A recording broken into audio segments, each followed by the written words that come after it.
The past couple of weeks, we have been on just one set of slides where Krishna is talking about how we have to overcome the three gunas and function as that was the topic which we spent a lot of time on.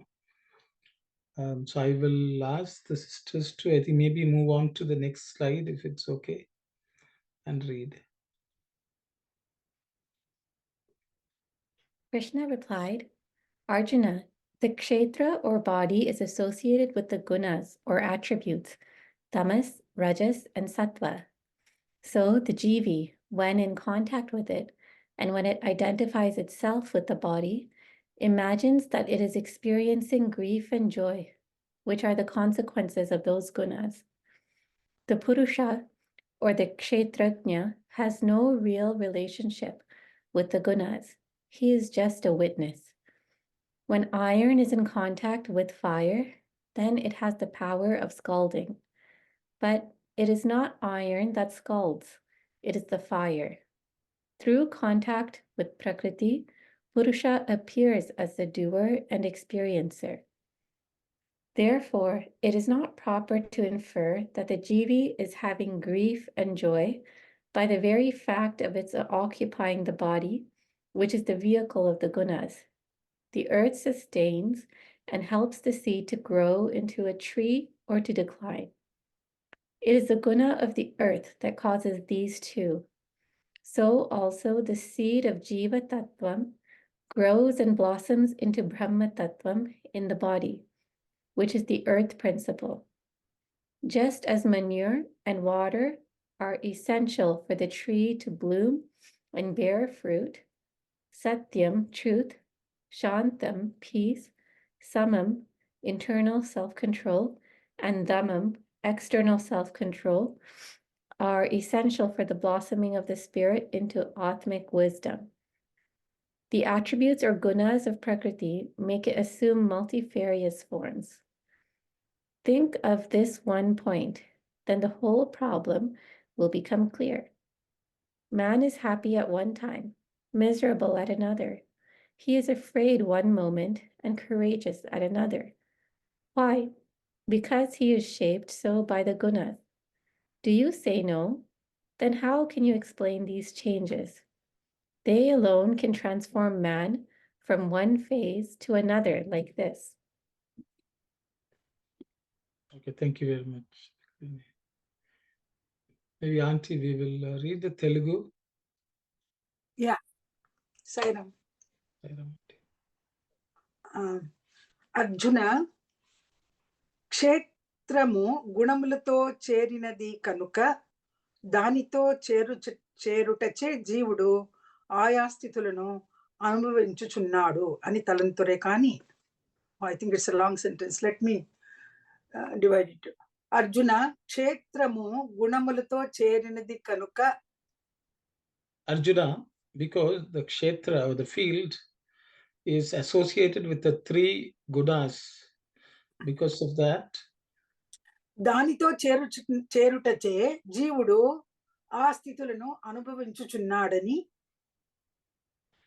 because the jiva, the individual being, when he joins the kshetra, he will experience various states. Yeah. Thus, కానీ పురుషునకు ఈ గుణ వికారములకు ఏ మాత్రము సంబంధము లేదు. But for the Purusha, there are no relationship with these changes related to the gunas. Oh, sorry to interrupt. I just realized we missed the slides. Sorry, because this part wasn't done yet. Last week, just as the riot knows the nature and characteristics of field. Sorry. Did we not discuss this thing? The same thing you mean? No, okay, I think, okay, go back, Kalyani. Okay, I understand. Right. Yes, correct. I'll just read this one and then we can do the chat. Just as the riot knows the nature and characteristics of the field, the kshetrajna or the jivi must know the nature and qualities of his body. The only difference between kshetra and kshetrajna is the syllable jna. It means jnana, he who knows, the knower. So he who knows the field or the body, its excellences and deficiencies, he is the kshetrajna. That which has no such knowledge, the inert material thing, that is the kshetra. Krishna, Arjuna asked, of what benefit is it to know these two entities, kshetra and kshetrajna? Krishna laughed. He said, what a foolish question to ask. By inquiring and knowing about the nature of the kshetra, one's grief is destroyed.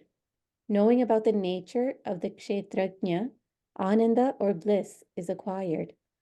This ananda is also designated as moksha. Krishna then relapsed into silence. But Arjuna, who is the representative of all mankind on the battlefield between the higher and the lower impulses, prodded him further.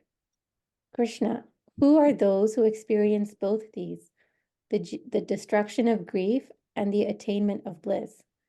Is it the jivi or the deha? Please elucidate. Yeah. Now I can read. Arun, can I read? Yes, auntie. పొలమును రైతు తెలుసుకున్నట్లు క్షేత్రం Just the way a farmer gets to know the field. క్షేత్రమును దేహతత్వమును క్షేత్రజ్ఞుడును జీవుడు తెలుసుకొనును. The jiva, who is also the kshetrajna, the knower of the kshetra or the field, will know the principle of the deha or the body. క్షేత్రమునకు క్షేత్రజ్ఞనుకు ఒకటి మాత్రమే వ్యత్యాసము. For the kshetrajna, the one who knows the field, and the kshetra, the field, there's only one difference. అది జ్ఞ అను శబ్దము. The difference is the sound nya. The syllable. Syllable. జ్ఞ అనగా జ్ఞానమును అని అర్థము. Nya means jnana or knowledge. అనగా జ్ఞానము కలవాడే క్షేత్రజ్ఞుడనియు. So therefore, one who has the knowledge jnana is the one who is kshetrajna, the knower of the kshetra or the field. జ్ఞానము లేనిదే క్షేత్రమనియు చెప్పవచ్చును. The one which does not have the jnana or the knowledge is the kshetra or the field. That's how we can state it. అని గోవిందుడు వివరించెను. Thus Govinda explained. Krishna క్షేత్రమును క్షేత్రజ్ఞని తెలుసుకున్నంత మాత్రమున వచ్చు ఫలమేమి? O Krishna, the kshetra, the kshetrajna, knowing about the kshetra, what is the benefit of this? Yeah. పిచ్చివా బావా, క్షేత్ర విచారణ వలన దుఃఖ నివృత్తియు. Through the, oh foolish fellow, because of the inquiry into the field, the kshetra, the removal of sorrow or dukkha, క్షేత్రజ్ఞుని విచారణ వలన ఆనంద ప్రాప్తియు చేకూరును. By knowing the kshetrajna, inquiring about the kshetrajna, the one can attain the bliss. దానినే మోక్షమని కూడాను అందురు. That is also called moksha. అని అంత మాత్రముతో మాట్లాడక మౌనము వహించెను. Saying this, with that, Krishna became silent. ఇంతలో ప్రజాప్రతినిధి అయిన అర్జునుడు, కృష్ణ దుఃఖ నివృత్తి ఆనంద ప్రాప్తి అని అంటిరే, ఇవి రెండును అనుభవించే వారెవరు? So Krishna, Arjuna is asking, Krishna, you said dukkha nivritti. So the Arjuna, who was a representative of all the entire humankind, is asked Krishna, through the removal of the sorrow and the removal of the sorrow and the attainment of bliss, thus stated, by who are the people, who is the one who experiences this? జీవుడా లేక క్షేత్రమైన దేహమా? Is it the jiva or is it the kshetra or the field? వివరములు తెలుపుము అన్నాడు. Please explain the details. Yeah, that's it. So I think the last one is a question. So if we will leave that, we can discuss what Swami has said. By knowing the kshetra, what's the benefit? No, first of all, I think kshetra, kshetragna, the difference between kshetra and kshetragna must be very clear to all of us.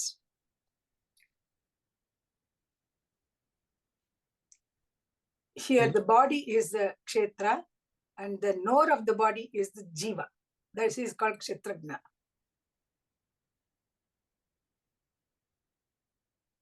Sairam. So, Sairam Aunty. So, thank you so much. So, if I am not mistaken, last time didn't we say GV is a Kshetrapalaka? Yeah, you can say that also. Kshetragna. And Kshetrapalaka is same. Who takes care of the kshetra is kshetrapalaka. Okay, and Kshetragna who has a knowledge of Kshetra, and Kshetra is the field, right? Is the body. Okay. So all are noun. Okay. Arun, is it any difference between kshetrapalaka and kshetragna? I don't think so, Auntie. I think the one who knows only can take care of it also, I think. Perfect. Perfect. Yeah. Okay. Sorry.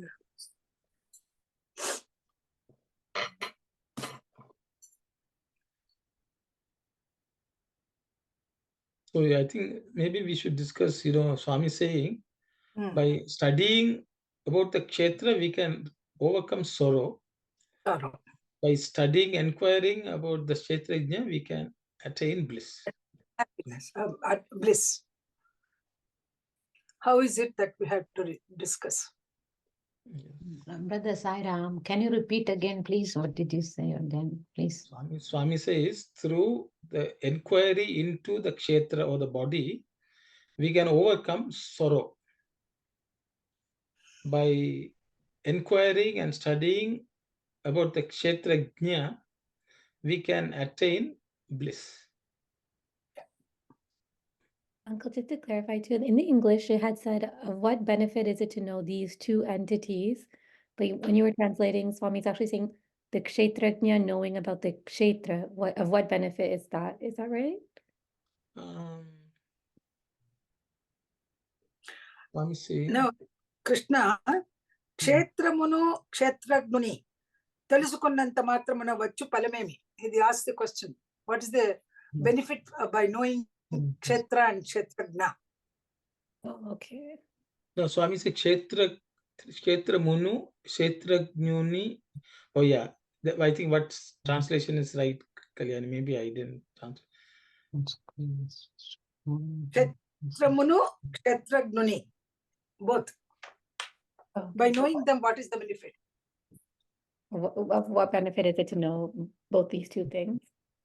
Yeah. Okay. Thank you. Auntie Sakku is asking. Sakku Auntie, you have to unmute and speak, Auntie. Sorry, I just want to make it clear to myself.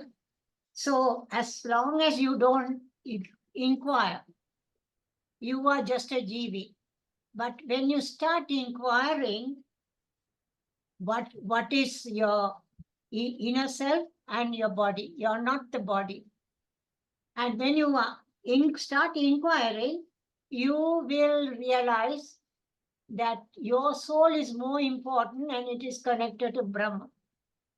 Then you destroy the sorrow. Whatever comes, you accept it. And by doing that, you develop equal-mindedness and you start becoming more peaceful. That is Ananda. I think this is what I understood about inquiring, the connection between with the benefit of Kshetra Jnana. If you don't, then you are just a Jivi. Thank you, Saira. Thank you very much, Aunty. Thank you, Aunty. Brother Sairam, you have mentioned that say when you inquire the Shastra, then you can destroy the grief, sorrow. Okay. Then knowing it won't flow, right? After knowing the destroy, you know the Shastra.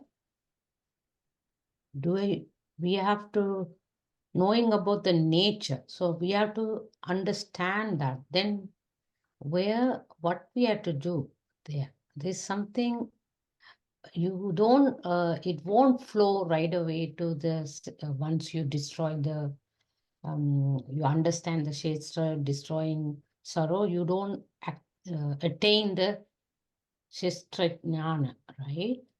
But for that you have to know something. That is what I'm trying to understand. What is that we have to do? Say knowing about the nature. So the question, by knowing what is Kshetra, one will not have sorrow. Yeah, that is clear. That's clear, Yeah. sister? That is obviously you have to have an equanimity stage at that point. Okay. Then your question is? Knowing about nature, how we will get it then? Or the nature of Kshetra, you mean? Kshetra Jnana. Once you know one for this Shastra, we have to destroy the sorrow. That means you shouldn't be attached anything. Those are the five. Because only attachment give you the grief. So once you do that, you will understand about your field, Shastra. Knowing about the nature, Shastra Jnana. So we have to practice something. No, nature of Kshetrajna, sister. Kshetrajna is the person who knows about the Kshetra. Or person who know the. So once you kill, automatically you come to the Shastra Jnana. Kshetrajna. So there are two entities we have to study. One is Kshetra, the other one is Kshetrajna. Kshetrajna. Okay. It stops Kshetrajna. That's it. Kshetrajna. Yeah. The person who knows about Kshetra is Kshetrajna. Okay, person who knows. The entity which knows about the Kshetra is Kshetrajna. So automatically it flows to that. Once you know the Shastra. So there are two entities, you have to inquire about both the entities. What is Kshetra, you should know. Who is Kshetrajna also, you need to know. Okay. Once you know who is the Kshetrajna, you will attain Ananda.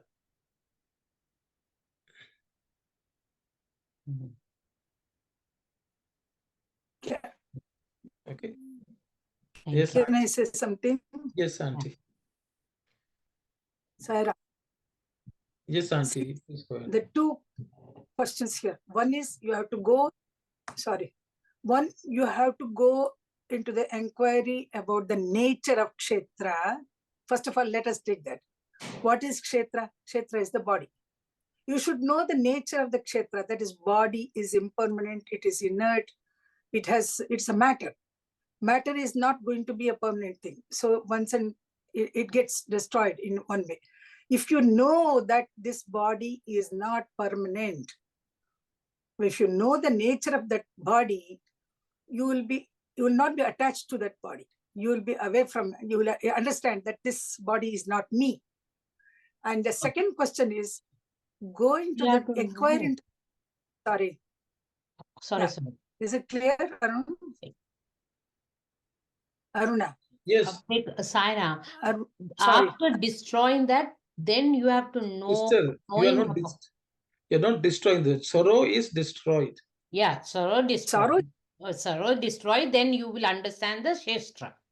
Yes. Okay? You understand. Knowing about the nature of the Shastra Jnana, then only Ananda or bliss will come. The second part will come later on, Aruna.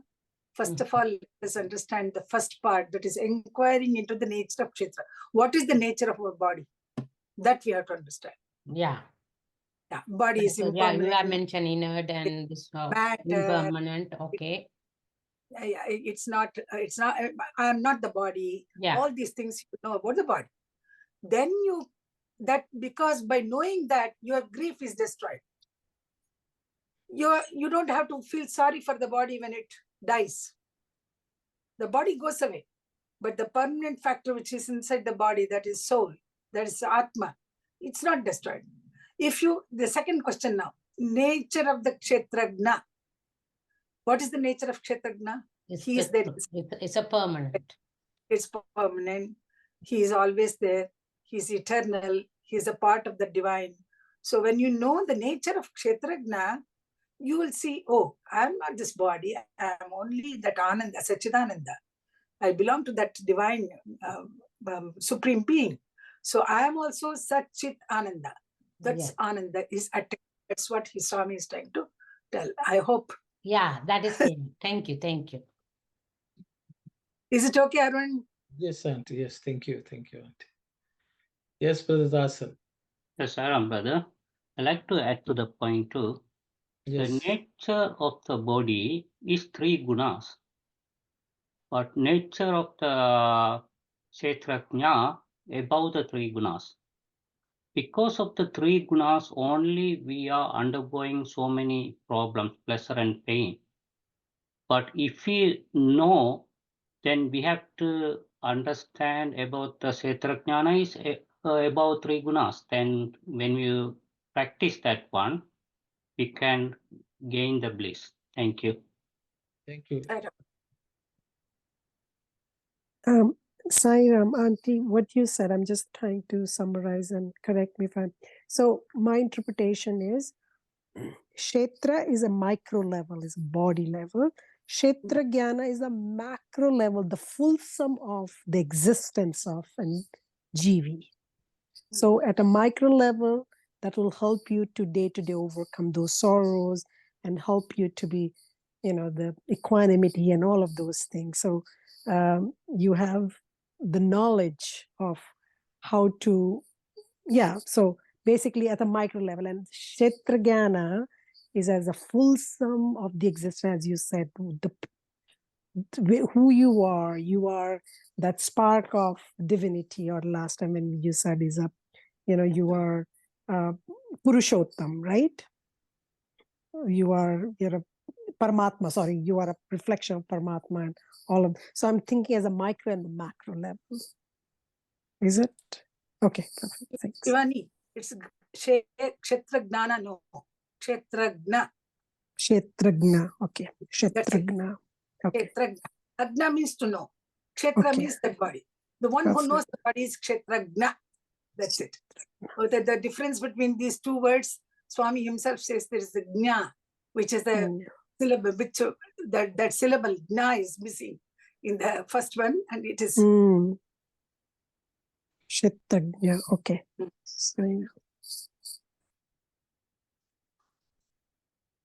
Anyone else would like to share anything?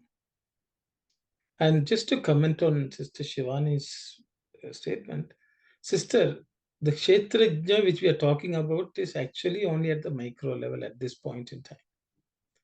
So Kshetra and Kshetrajna both are at the micro level. That means within the individual itself. That is, you take an embodied Jiva. Jiva can only first know who the Kshetrajna is. But when it knows that who the Kshetrajna is, it will realize that the Kshetrajna in the body is the spark of the macro Kshetrajna, if you want to put the Purushottama. So we are only at the micro level this discussion is taking place. Because at the macro level, the Lord already knows. The Paramatma is anyway knower of everything. But here, the Jivatma is trying to learn what the Kshetrajna is, the way I understand. I hope. Okay, got you.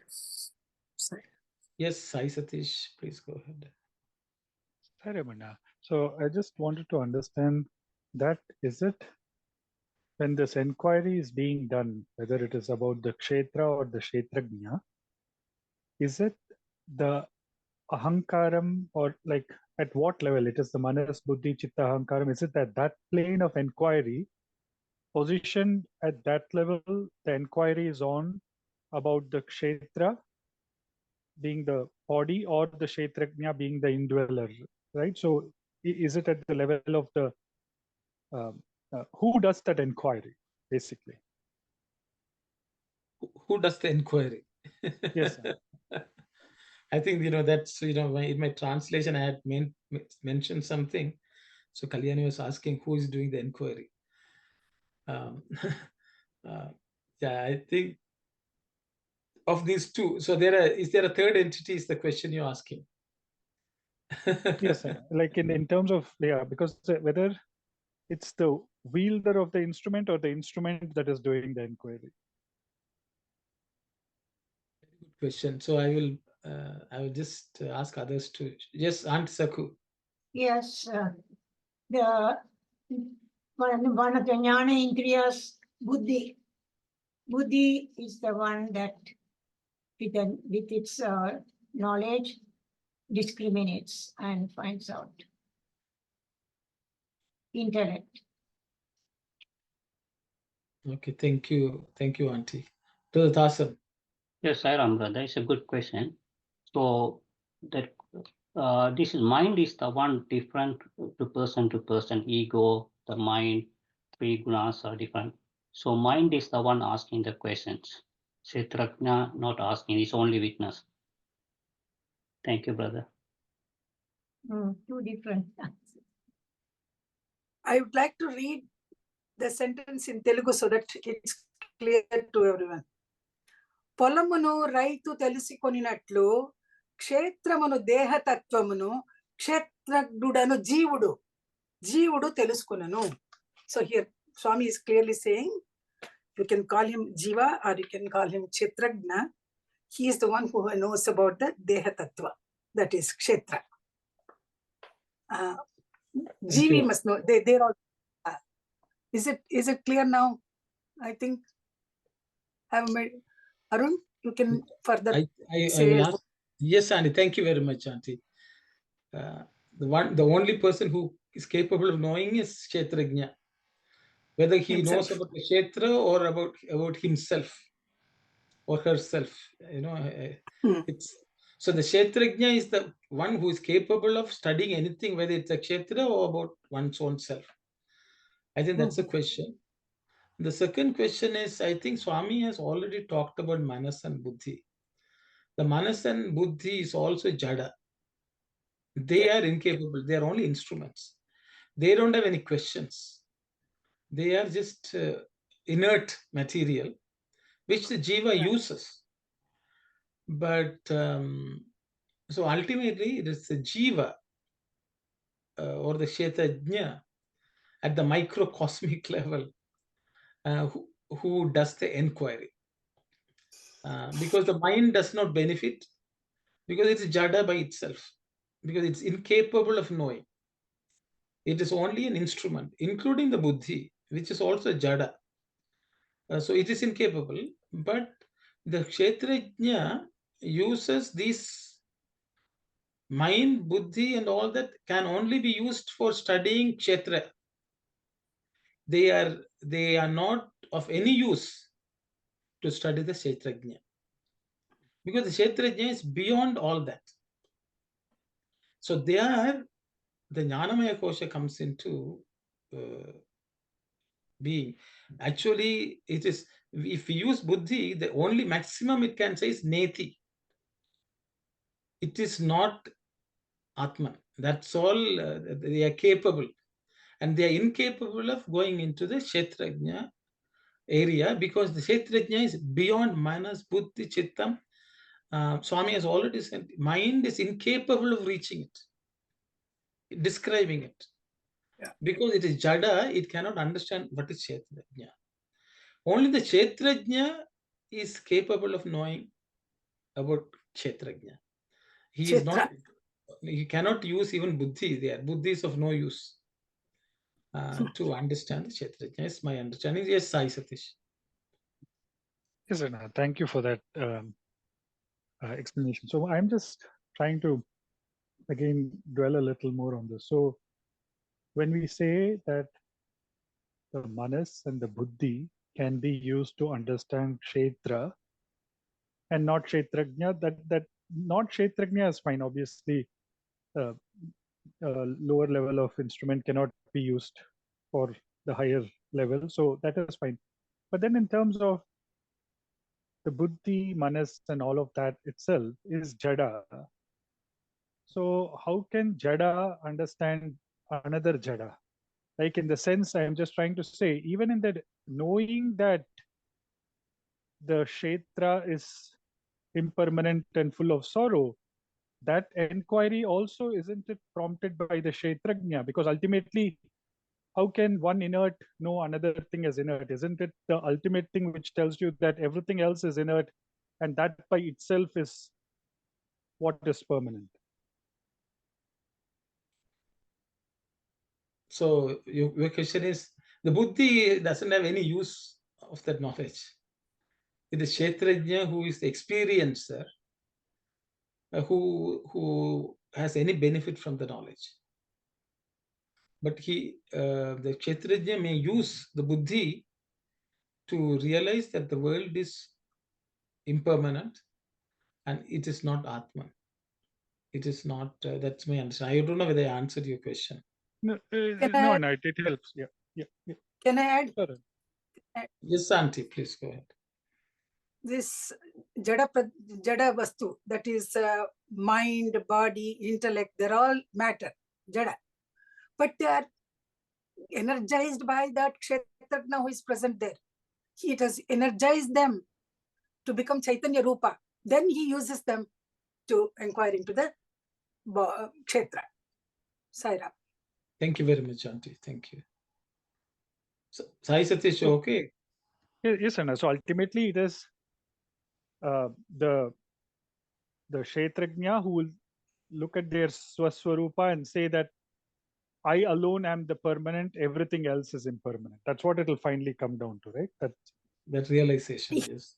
Yes. And he uses these instruments, buddhi, manas, everything, energizes them first.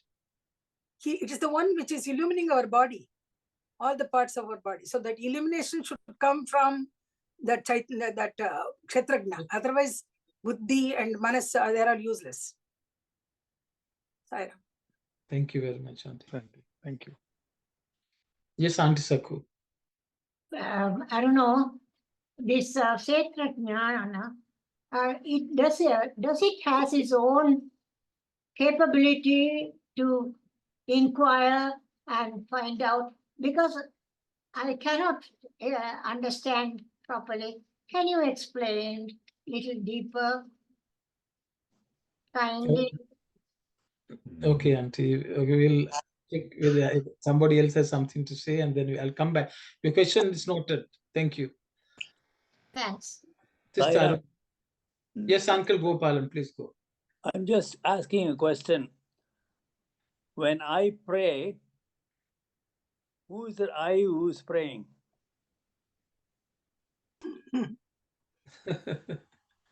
Okay, thank you, Uncle. Yes, Sister Aruna. Sahiram, brother.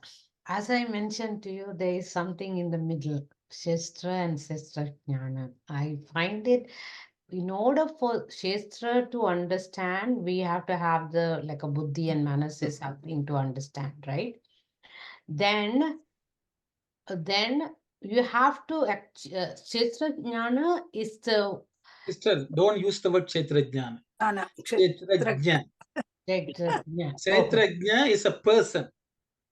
That is Paramatma, right? No, don't go to Paramatma. You are going to Paramatma. No. I wanted to understand where the Jnana is coming. Sister, the Kshetra and Kshetrajna is only at the individual being level.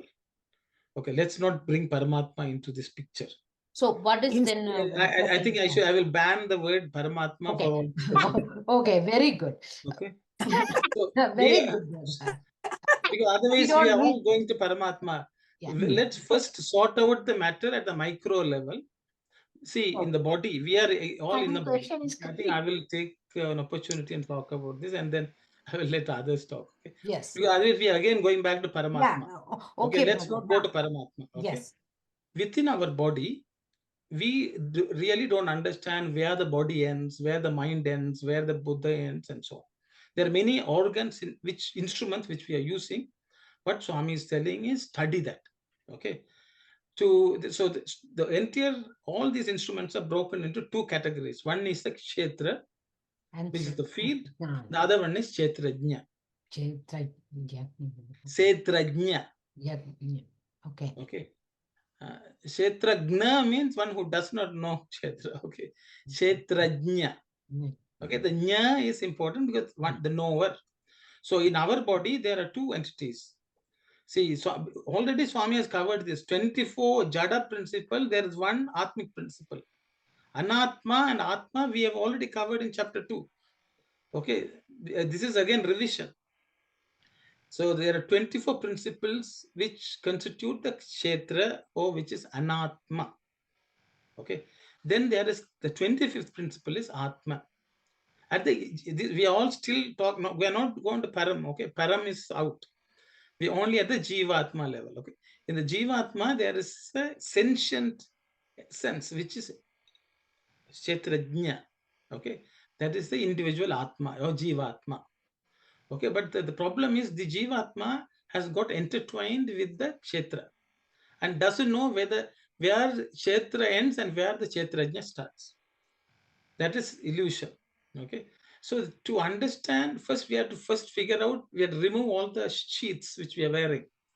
Annamaya Kosha, Pranamaya Kosha, all that, which is all actually field, Kshetra. Okay, so the one who knows and discards, see, it's like, we are wearing multiple layers of clothes. See, when we wear the clothes and stand in front of the mirrors, we'll think this is us. Then at that time, we may even see ourselves as with the clothes. Okay, if we want to know who we are, we have to remove our clothes one by one. And when we know we are not the clothes which we are wearing. So the body is like that. So who is the one who is removing? The person who is wearing the clothes, who is wearing. The person who knows about the clothes is removing the clothes. So the Kshetrajna is the Atman, Jivatma, is that is the only one which is capable of knowing. The mind is incapable of knowing, the Buddhi is incapable of knowing. They are only instruments which are used by the Kshetrajna to know something or do something. So the Kshetrajna has to realize, oh, I am wearing all these clothes. I am not the shirt. I am not the sari. If sari is torn, it is sari which is torn. The body is just cloth. Swami will use death is the dress of life, something like that. So which also Krishna has. So the Kshetrajna is only capable of knowing. I think that this answers Sakwanti's question. He says Kshetrajna has any ability to know. Yes, it has the ability to know, but it is sleeping. It has to wake up and know that, oh, I am capable of knowing. I have now let my servants run the show, which is mind, buddhi, and senses are running the show. I have to assert myself and say, look here, you all are under control now. So the Kshetrajna is the only one who is capable of knowing, and we are really the Kshetrajna. Once we know we are not the Kshetra, then we get into the point of Kshetrajna, knowing who we are. And once we know who we are, then as Auntie said, we are Sat, Chit, Ananda. We are Sachidananda Swarupa. We are permanent. We are bliss. At that point in time, we will not be dependent on this world, dependent on this body, dependent on this mind for any form of pleasure or happiness. Because none of these are needed. I am anyway Ananda Swarupa. At that point in time, we will know Ananda. So that is inquiry into who I am and who I am not. Who I am not is we are not the body, we are not the mind, we are not any of this.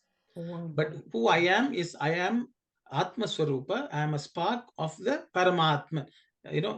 I don't want to use the word, but we are spark of the macro Atman. Okay, so we as individual, we should first understand who we are. I hope, I am sorry I didn't give anyone else room to talk.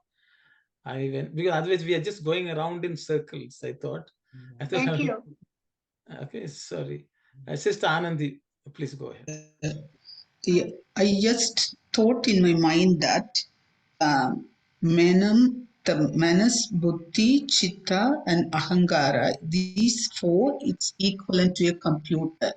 So the computer, it can inside the computer, it will do all kind of processes and everything. But unless otherwise, if someone else go and in the open with a passcode or something, and if it is decoded only, then we can see what's the outcome of that one. So maybe even though in order to get the outcome, we need all those four instruments. But without having the person to put the password and decode, there is no use. Even though in order to get the outcome, we need those four instruments. Without this, the Jivatma or we cannot achieve anything. That's what I believe Swami is trying here. And Brother Arno already explained. I thought this is my example to understand all those things it's there. They have the certain the functions, and we need those to aware of the full thing. But without me, there is no use for the other four. I can give the standalone function, but those four cannot function without me. The kind of, maybe that's the way I understood myself. The Swami is telling here, and also Manianti just in the beginning, she indicated that the straight prajna, that is, I believe, the Jivatma, Jivi, and Brother Arunu also reiterated that point. And thank you, Saira. Sairam, sister, thank you. Sai Satish. Hi, Ramana. So just again, based on what you were sharing, just a few questions. So on one hand, we are saying that the Kshetrajna is asleep, not knowing who they truly are. And on another hand, we are saying that just by the presence of the Kshetrajna, they are the Chaitanya that helps the Manas, Buddhi, Chitta, Ahankara, all this function. So on one end, they are sleeping, but on the other end, they are energizing. How will you reconcile both? Okay, so I think, okay, because I think I opened the can, so I will go at it first. So the thing is, when I say that Kshetrajna is sleep, is under amnesia, if you want, is oblivious of who oneself is. Okay, that's what I meant. Auntie, you want to say something? Please go ahead. Instead of he is sleeping, we can say that he is only a witness, sakshi. He is just like a sakshi. He is not opening his mouth. He is just watching all these things, but only energizing our other instruments of our knowledge. That's what I feel, Saira. Okay, thank you, Auntie. So, yes, go ahead. No, you go ahead, Anna. No, because see, the Kshetrajna's real nature is to be witness. But the thing is, because the Kshetrajna is not yet reached that state of witness consciousness, we are, so even us also, there in us, there is Kshetrajna. But the problem is because we have not yet reached witness state. Though that is actually it is witnessing also. But during the witness is getting caught up in what it's witnessing. So ultimately, we have to extricate ourselves. That extrication is not possible. See, we are like the monkey which has put its hand inside the pot and holding on to something and is thinking it is caught. Okay. It is ignorant that, once it lets go, it can take its hand out of the pot. Okay, the monkey has put its hand and it's caught something, and now it's unable to release the hand, and it's thinking the pot itself caught and all that. So that ignorance is what I meant as asleep. Okay, so the thing is, even when we are asleep, we have to get to know us. For example, it's like we are clothed with different clothes and we don't know how we look. We have forgotten that. Okay, so you remove one by one what you wear and you think which is not yours. Then you will see yourself, and then you can understand who you are and experience yourself, which is the knowing the Kshetrajna, knowing about Kshetrajna. So the thing is, it is a temporary stupor. Okay. But I think your question is, if he's sleeping, how can he inquire? Is the question you asked. So one of the problem for the sleeping is you thinking that you are the body. Because as long as you think you are the body, you are asleep. Once you remove the body, you are awake, because you awake to who you are looking like. Okay, until you think you are the body, you are asleep. The waking, the method of working is to remove the layers of body and not identify it with itself. But the thing is, even though in our sleep also, we can do some sleepwalking. So I think your thing is, if you're asleep, how can you even do any work? The inquiry. I think that was your question. That Kshetrajna is so powerful, even in its sleep, it has the faculty of knowledge awake. So that is why we are half asleep, you can say. Quarters. So there, as Auntie said, that witness consciousness is also is there to some extent, which is capable of asserting itself. I hope I answered. Yes, sir. Yeah. So long as we are identifying with the body, that is sleep. Think that it is the resting time. But the moment that we disidentify from the body and realize that we are none else than that Kshetrajna, then the knowledge will help us to realize the soul goal. Sairam. Yes, So Sai Sathya is another thing. See, when we are asleep, even when you are sleeping, we are not dead. We are capable of waking up. Okay. So even the person who is asleep is capable of waking up. You sleep every day, you are experiencing it. How did you wake up? If I ask you, you went to sleep, how did you wake up? Sometimes others have to wake you up, but sometimes you need an alarm to wake up. But sometimes without anything, you wake up. And so you have the ability to wake up, even though when you are asleep, you have that ability to wake up. Yes, and I think you also mentioned earlier, like sometimes we catch ourselves dreaming.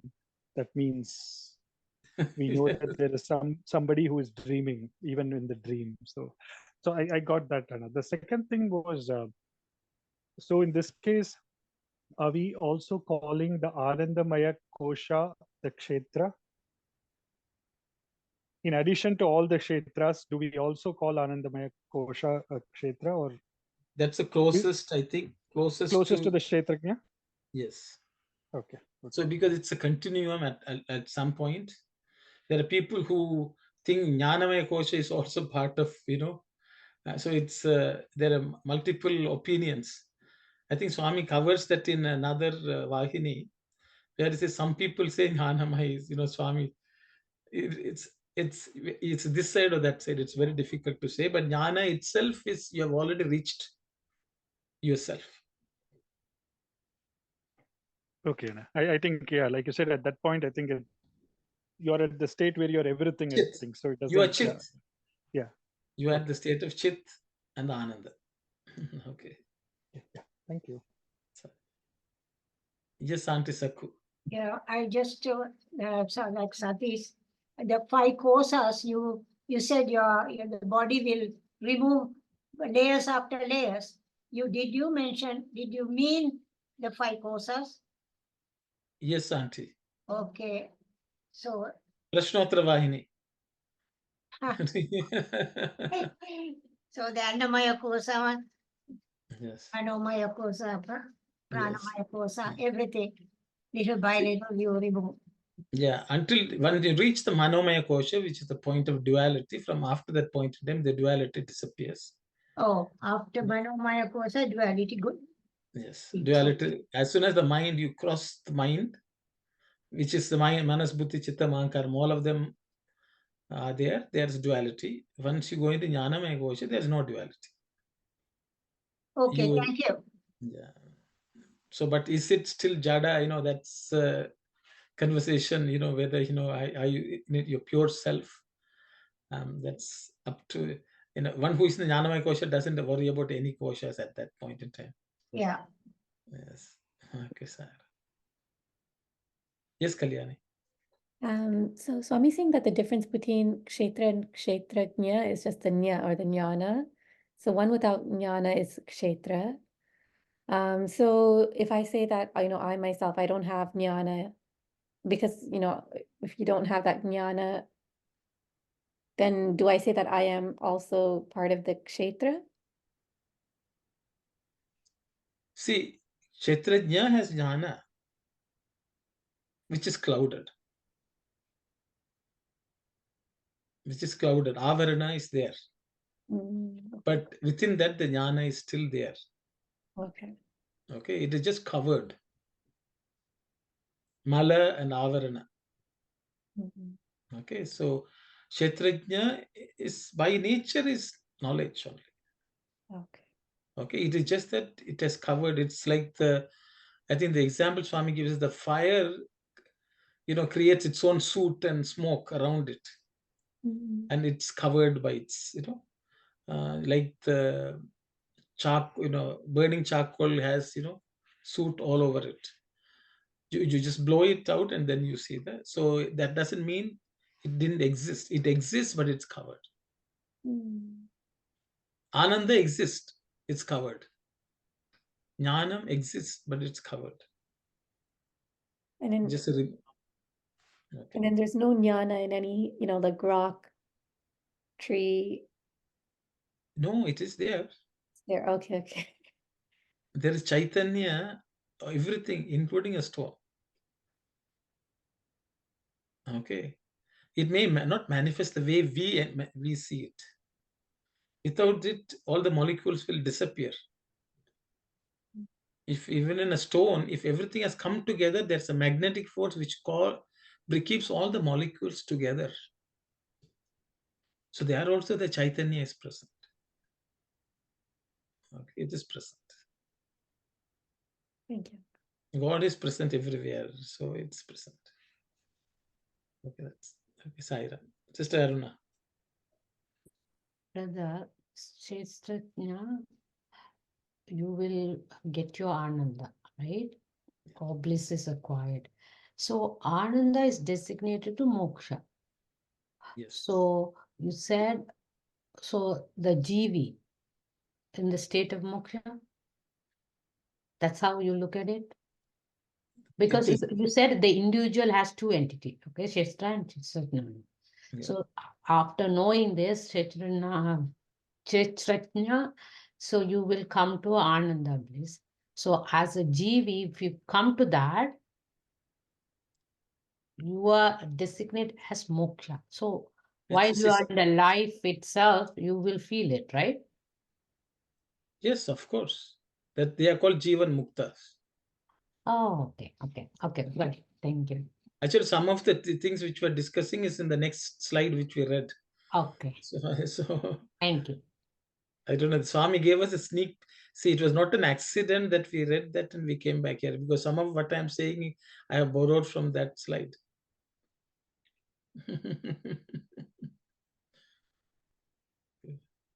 Yes, Brother Dasan.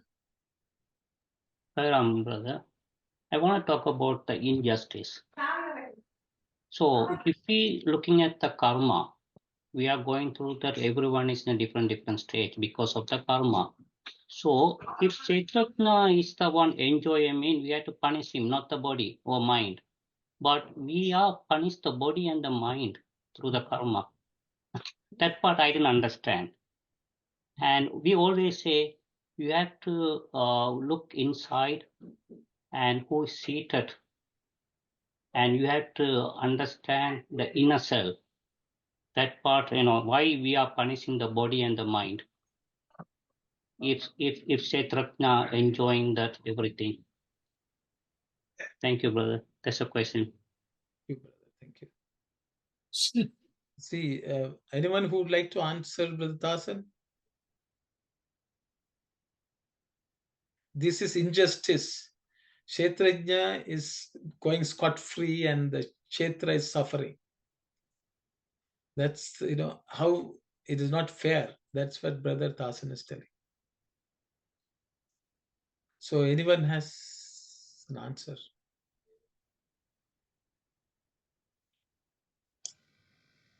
Okay, so maybe Brother Dasan, I will go because no one's No, Auntie, yes. you'll go?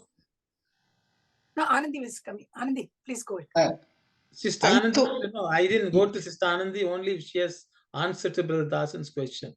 Yeah, I am going to answer to Brother Dasan's question, and then I will ask my question. I thought, Okay, thank you, sister. Please go ahead. Yeah, I thought it's not injustice. It has given us as a package, that's why the Kshetra and the Kshetrajna both are given to us. If God has not given us in the Kshetrajna part, then we can tell actually why God has given only the jadas, just the instruments without having, they tell us how to open or something, then we can say it's an injustice. God simply, it's like some of the rights, it seems to be like they have given us the rights, but not fully, or we are unable to use or something. But in this case, I believe God is very generous.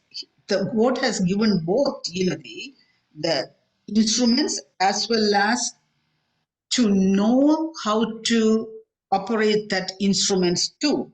Then how can we call it injustice? That's my humble opinion to Brother Dasan. Okay, thank you very much, sister. You can hold on to your question, sister. Brother Sai Satish. Yeah. Hi, Ramana. So, Brother Dasan, when you are posing this question, you are asking this question at what level? As Kshetra or Kshetrajna? That punishment was supposed to given to the Kshetrajna, not the body and the mind. But we getting always through the karma, body and the mind. And then why is happening? Because, okay, that is my question, yeah. Yes, brother. No, I was just asking on a lighter note because I just wanted to know. See, it is basically what I identify myself with, right? If I say I am the Kshetra, then I feel Kshetrajna is doing everything and he is going scot-free. But if I am the Kshetrajna, then it is that point that everything is absolute and the witness, right? So if you see, like based on the earlier discussion, what was told by Arunarna as well, it is in its absolute sense, the Kshetrajna is the witness. It is only when it gets involved with the mind, manas, buddhi, chitta, ahankara, does it get into feeling the doership. And if it gets into feeling the doership, then it also has to, kartrutva is there, then bhoktrutva also is there. It has to get to the level of enjoying, whether you call it pain or basically the ups and downs, the joy, suffering, however you want to call it. So when you say that it has been done at the level, basically everything is done by the Kshetrajna, but Kshetra is getting the blame for it. But if you see, body is only feeling pain. It is the mind that feels the suffering. And ultimately, because the Kshetrajna identifies with the mind, it also suffers.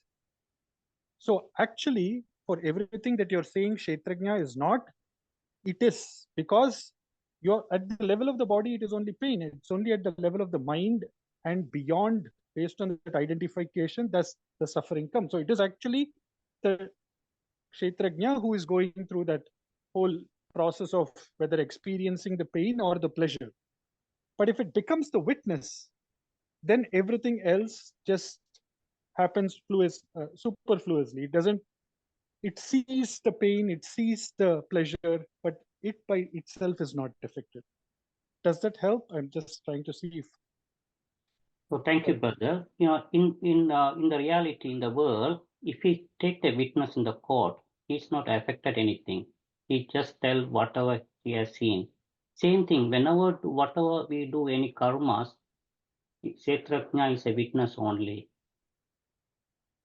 So that judge never punish the person, the witness, over telling words, thoughts, deeds aligned properly. Thank you, brother. Yeah. So just to add to the brother, so it's more like if I wield the knife, then I have to do the job of a surgeon or a cobbler, whatever it is. If I don't wield the knife, then I'm out of the game. I don't have a profession. So as long as I have doership, I have to face the consequences. If I drop doership, then there are no consequences. So, or rather, even if the consequences happen, I am at the level of not holding any instrument. So I just see it as a passing cloud. So that means if you are doing with the body consciousness, then you have to face the consequences. But if you don't do that body consciousness, this is the niskama karma, then equanimity is there, is not going to affect it. So, yes, brother. Yeah. If I said this, I will, if it's okay. So, brother, now we have a classic case of not knowing what is Kshetra. See, that's why Swami said, you are troubled because we have not yet overcome what is Kshetra. So if in this, I think the question you asked is whether the body is suffering or the mind is suffering. See, let us take a case of somebody going through a surgery. Okay, if in a surgery, you are put, down, so, they will give you an anesthesia, general anesthesia. So basically, the Kshetrajna is cut off from the Kshetra. Then the doctors do everything they want to do. Is there any suffering to anyone? Actually, there is no suffering. The body is not crying. The body there may be reactions, it may bleed and all that, which are just natural phenomena of a body. The body doesn't get upset or anything like that. It says something has cut, so I have to fix the problem. There'll be bleeding, all that will happen. But there's no real suffering. So the people may say it's a trauma, but the thing is, body is only dealing with a situation at hand. It does not suffer, it does not feel bad, it does not feel sad. Okay. All that happens in the mental sphere, which is what Sai Sathya said, is the mind is the one where you feel. But when the surgery is going on, where is the mind? That's also, the mind also is absent. Okay, the why mind is absent? Because connection to the mind with the surgery is also cut. Because as you can see, the mind also comes into being only when the body comes into being, when the body is also alive. So the thing is, though the the reality is, the Kshetrajna experiences pain or pleasure because it has connected itself with the mind and the body. And because of that, it feels. The mind by itself is incapable. It is only a medium. Okay, it is only an instrument through which the Kshetrajna has certain experience. But the thing is, as soon as he lets go of the mind, as long as the electric shock will not reach the person, Okay, ultimately it is. So when we don't know who is suffering, that means we don't know which is Kshetra, which is Kshetrajna. So Kshetra is going through a natural, it's just reacting to natural laws, but it does not experience pain or pleasure. But the Kshetrajna, who is the individual self, because he has contacted and connected with mind and buddhi, he experiences pain or pleasure.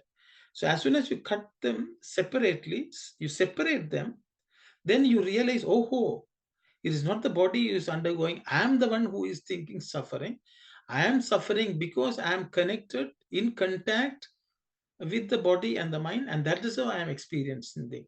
So if I detach myself, if the Kshetrajna is capable of detaching without anesthesia, okay, without anesthesia, if you can detach yourself, you will not feel pain. That is why there are stories of people like Ramana Maharshi, saying, you can do the surgery on my hand, no anesthesia, because they were capable of separating themselves with their power, if you want to call it power, detach from mind and body and be a witness and not be affected. So I hope these are classic examples of certain jnanis who have reached that Jivan Mukta state, where they have the ability to separate all the layers, and because of that, they were not suffering, they were not in pain, nothing. Even the mind, if it feels pain, it will not affect them, because they are detached and they are being a witness. So I hope, I don't know whether I confused you further or not. The reason, brother, when we studying Sandega Nivarani, in the Yes. wake, sleep, deep sleep state, Yes. that Atma is there. That is there. So Kshetra was given for us to understand Kshetrajna. Because without the Kshetra, we cannot understand, or we cannot do seva, or we cannot do any kind of karma to understand the Kshetrajna. So, okay, I think your question is, anyone who would like to answer this?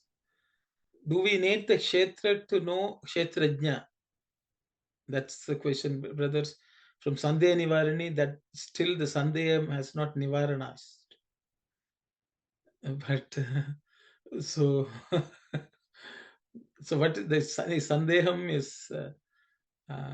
Yeah, we can move on, brother. When we come. No. So the thing is, brother, the body is given for us to undertake the journey, the ultimate journey of the Kshetrajna. Okay. See, for example, we are going to a destination. For the destination, we need the vehicle to travel, and the body and the mind help us in that journey. So then you can ask, where is the journey going from? Okay. To that extent, the journey is from ourselves to ourselves, as Swami would say. To be going back, returning to our source. For that purpose, the Kshetra is, the thing is, they are instruments using which we are traveling. Other than that, they don't serve any purpose. They don't suffer. Is the car suffering? Is the car tired when you drive 100 kilometers is the question. The car will drive. You may get tired driving it. The car doesn't tire. It may get heated up, but it will not tire. It will not feel sad or happy.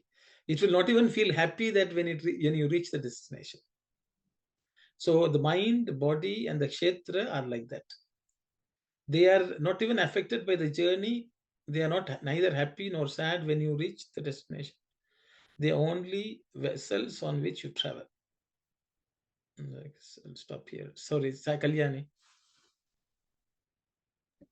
I just want to clarify one more thing about that question I asked earlier. So we said that, no, because God is everywhere, that means everything has jnana, even a rock or a tree. So then what is kshetra? Because then Swami saying the place where there is no jnana, that is what is kshetra. Yes. So, So your question is, if the Jada is also part of Brahman, how does it not have jnana, the ability to know? Is that's am I yes. right? So you are saying there's no Chaitanya Shakti. So then how can it be Atman? Paramatman is the question. Mhm. Okay. So is Jada also part of God? I think that's the question you're asking. Okay. I think we have, Swami has said, the Swabhava is Prakriti. Swarupa is the Atman. Okay. So the thing is, Swabhava exists along with the Atman, but it's only Bhava. Okay. So I think it's like, it's like the smell from a flower. Okay. The smell of the flower, how is it different from the smell, the flower itself?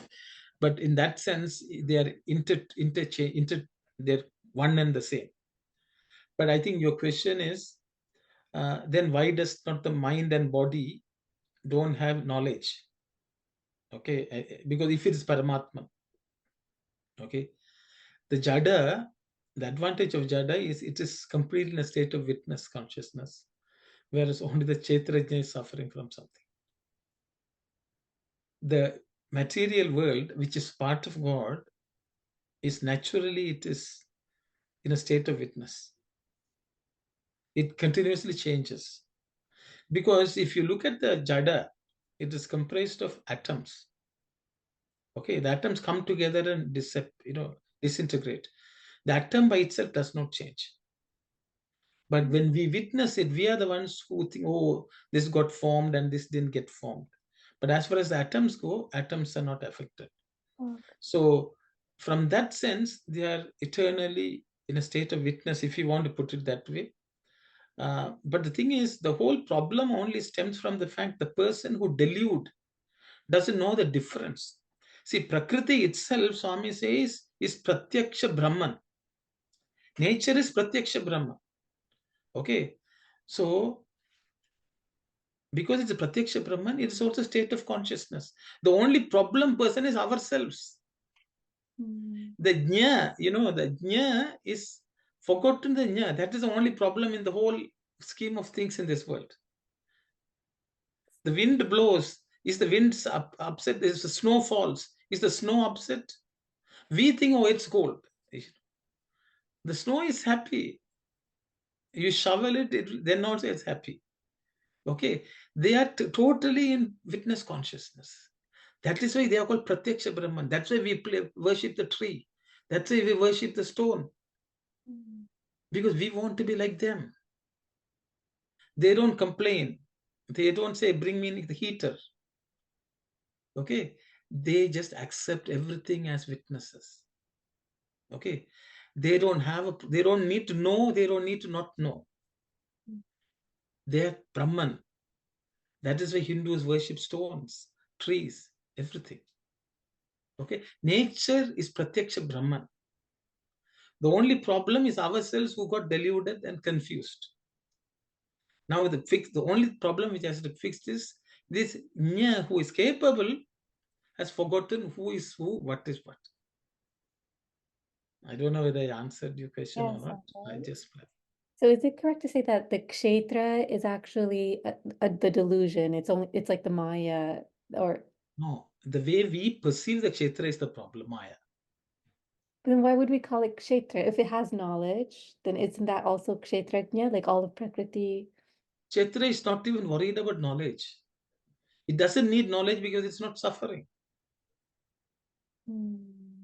See, it doesn't need to worry. So I think your question, if it is Brahman, why are you saying it is incapable of knowing? Because it doesn't care. The witness doesn't care whether it exists or not. So that, see, at that point in time, it's not deluded. So it doesn't need knowledge. Okay. See, the thing is, it's God who is also the nature. But how we perceive is Maya. What we superimpose on it is Maya. Okay, nature will exist, atoms will form and all that. They all because they are all in tune with God. That's why Swami will say the nature is learned from the nature, because the nature is in tune with the Paramatma. I am sorry, I am using the word Paramatma, which I am not supposed to. But because they are in tune, they are doing their nature properly. Whereas only human beings are not following the nature properly. Swami will say even birds and animals are doing their job properly. It's only human beings who have forgotten. Okay. So Swami's statement is the one who does not have jnana is a kshetra, right? That's I will stop here. I think Auntie, please go ahead. No, what she means, Kalyani means is the one who doesn't have any knowledge is kshetra. That's what she. Yes. Am I correct, Kalyani? Yes. Yeah. Then what is the question now? So what is, because we just said that everything in this world has jnana, like everything is. No, I didn't say jnana. I said jnana is not essential for someone who is in a state of witness. Okay. See, if you are a Jivan Mukta, do you need jnana? You don't even have the concept of jnana and ajnana. See, one who is the sun, does it worry about night and day and light and darkness? No, it does not. So what I'm saying is, the jnana itself is an intermediate stage. Oh. Only one who is in ajnana needs jnana. In the witness state, you don't need anything. So that's beyond jnana. It is beyond jnana. So in the body, that is why even though we are in a body, the body is functioning perfectly. All the cells know what to do. The heart knows how to beat. Everything is happening. How are they functioning? They are functioning because of divine in connection with them. It is functioning. We are not making our heart function. We are not making our lungs breathe. It just naturally happens. Why? Because it is in consonance with the divine. It doesn't need jnana or anything like that. But this individual spark which is in us, which is the one which is going through all this illusion and delusion. Okay. Does God need jnana? We don't call God jnana swarupa. He's Sat, Chit. He has this awareness. He does. Jnana is to know. Inquiry is jnana. To get to the point of Chit, you need jnana. But Chit is not jnana. Chit is beyond jnana. Okay. Because at that point, what is knowledge? Then there's only one, there's nothing to know. Nothing to not know. Sorry, I think we are discussing, but it's okay. Okay. I So hope we have to know what is kshetra and what's kshetra. So kshetra is everything in this world is kshetra. Not only our body, but body is a microcosm. Even in our body, we can see everything functioning properly. But they are not the problem. They are not after knowledge. They don't need knowledge. Though they are jada, they are still divine. I think we should not say inert means, something which is worthless. It is not that. But I can add one thing. Even though the jada is there, it cannot express itself like a tree or X rock. It cannot express itself. Its divinity cannot come out saying, because they lack that subtle body. They don't have that subtle body which can reflect the divine presence. Express it. Yeah, it cannot express itself because of the lack of subtle body. If the subtle body is there, because we are able to express our divinity only through our mind and intellect. But those rock and other things, that's inert bodies, they can't express their divinity only because there is lack in subtle body. They don't have that mind or intellect to express it. Sarah. Yes, Sarah. So just on that point, I would like to mention, Swami talks about sun. he will say sun is the best person. So for a scientist, they will look at the sun and say it is completely jada. Sun is considered jada completely. It's part of nature. Okay, they will say these fellows are praying to him and all that, sun god and all that. But sun, according to them, is just jada. But Swami gives sun as a great example. Swami is saying he's Pratyaksha Brahman. Yeah. Okay, so is sun jada or Brahman? Divine is the question. This sun is not trying to even, just as Auntie says, is it expressing divinity or not? Is sun expressing divinity or not? Yeah. Through its warmth and its light and the illumination, it is expressing itself as. It's expressing itself. So the thing is, in this world, the way they express is not the way we express. The problem is they are expressing, as Auntie said, they are already expressing divinity. Swami will say, you guys are human beings, you are not expressing your humanity. So we have to fix the problem. Okay, you have to fix, how do you express? Getting to know who you are. Know who is a human being. Okay, so in nature, everything else is functioning. The problem is human beings who don't know what their real nature is, and they are not able to express their real nature. Okay, if we express our real nature, we are also divine. That's why Swami says, if you express your humanity, you are also divine because you are expressing divinity. Whereas all other things in nature are expressing their nature, swabhava.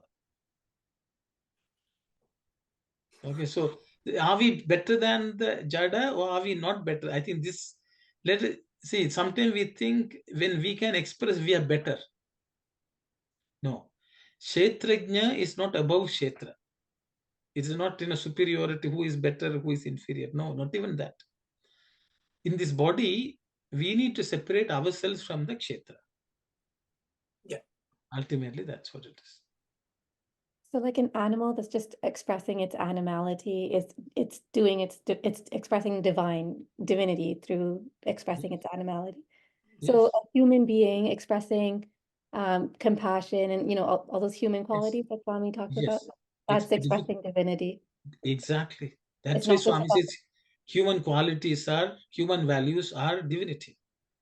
So it's not about becoming like really very equanimous and not having any expression or being very cold or distant from people. Equanimous is not cold. Okay. Equanimous is not being affected by anything, expressing yourself in spite of any circumstances.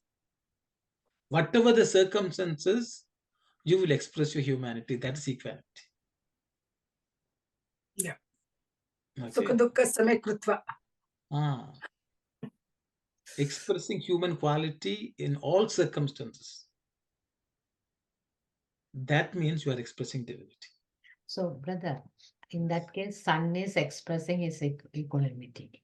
Yes. All things in nature are expressing the equanimity. Expressing because they will do the same thing. Fire will burn. Whatever you give, it will burn. Water will wet. Whatever you give. A flower emit good smell. Whatever you do to it. Human beings should also express humanity, whatever happens. Then you are equanimous. You are not affected by circumstances. So that is the Kshetrajna part. Sorry, I think I dominated the discussion too much today. Because otherwise I thought we were just going around a little bit of circular motion and we will not move. So I thought, yes, Brother Tasa. Sairam, brother, this chapter is a very interesting. The Kshetra, in a previous paragraph, we studied about the farmland. We had to plow, then we put the seeds, then we had to put the water. Brother, I will stop 1 second, okay? Swami gave 3 meanings for Kshetra. Do you remember? One is the field where you plant. Yeah. 3 meanings he gave. The first meaning, I want to go to the first meaning. Okay, I don't know. Say it, brother. You have to go and read. Kshetra is, he said, where divine resides. Yeah, because everything divine, yeah? Yes. Everything divine, whatever you see, whatever the creation, everything, Kshetra. Kshetra. So Yes. here, so now Swami is coming to our body. Just imagine that we have taken so many births. The difference between the animal and us is the knowledge. So Kshetra, without the Kshetra, how you can understand, how you can reach to the God. So that means we have to use our Kshetra, do the sadhana, then only we can, we say God is love, love is God. How we can attain the love through the body. Yeah. Then you achieve. So Kshetra is very important to understand the Kshetrajna. Thank you, brother. Yes, brother. It is how we use the Kshetra matters. Okay, Kshetra is useful. We are not using it the way it should be used. That's what Swami is trying to explain. So the thing is, Kshetra, we should not think the Kshetra is not important. The Kshetra is important, and Kshetra is the place which will allow us to realize ourselves. So in that sense, that's why I said, we should not think Jada means something inert. The way in English we say Jada, it does not have certain tendencies, but it is divine. It is divine. That is why we are able to use it. But for that means we have to use it in a divine manner. Kayame ko ilaho, the temple is, body is the temple of God. We should use it that way. Then we should look at other bodies also and think they are also temples. If we do that, then only we really are using the Kshetra for the way they should be used. So the body is, in that sense, yes, it is. But the thing is, we identify with the Kshetra in a way, in a wrong way. We don't know that it's Kshetra. We don't know who we are. That confusion is what Swami is trying to say. And God, because we have this problem, He has given us the blessing of knowledge so that we will learn and we fix the problem. So the Kshetra is important, it's divine, it serves a purpose, but we should not identify ourselves with the Kshetra the way we are identifying today. Idam shariram kalu dharma sadhana. Body is given to us only to do the sadhana to reach that goal, that destination. So Sharira is very important. As you say, it is divine. Kshetra is divine. But only thing is we are using it in a wrong way. That's correct. Thank you. Saira. It is 4:28 now. Thank you. Sairam. I hope, I don't know if it was useful or it became... It's a very interesting chapter, brother. We have gone through so many things. This chapter is very, very, very powerful. See, Swami is, because the problem is, we read certain things and we think we have understood. That's why Swami gives us in different ways so that our understanding becomes much more clearer, so that we can treat everything as divine. That's why we should look at a book and treat it as God. We should look at a pen and treat it as God. When we drive our car, we treat it as God. We pray to everything because we try to identify the divinity in everything. If we do that, then they will help us to take us where we are and make us realize who we are. And that is sadhana, and that is seva, whatever we call yes, it. We thank you. Saira. So I hope it's okay. I'm very sorry. I think I did too much talking today. No, we have to discuss the last paragraph next week. We will continue next week. Yeah, it's very interesting. Who is the experiencer? Is it the... But it is in the next. But next, Swami has given the answer in the next slide, Auntie. Okay. Yeah. Okay. So I think that can be discussed only when we read the next.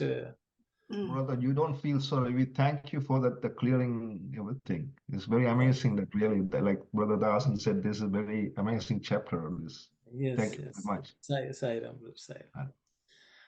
We will close the session with Samastaloka and we'll meet next week. Thanks, Aruno. Thanks, Bhagyamanti. Thanks. Namaste. Sairam.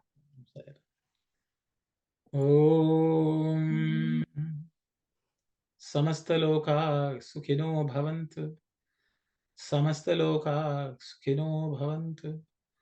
Samastaloka sukhino bhavantu. Om Shanti, Shanti, Shanti. Sairam, everyone. Thank you so Sairam. much. Thank you. Thanks. Sai Ram. Sairam. Sairam. Sai Ram.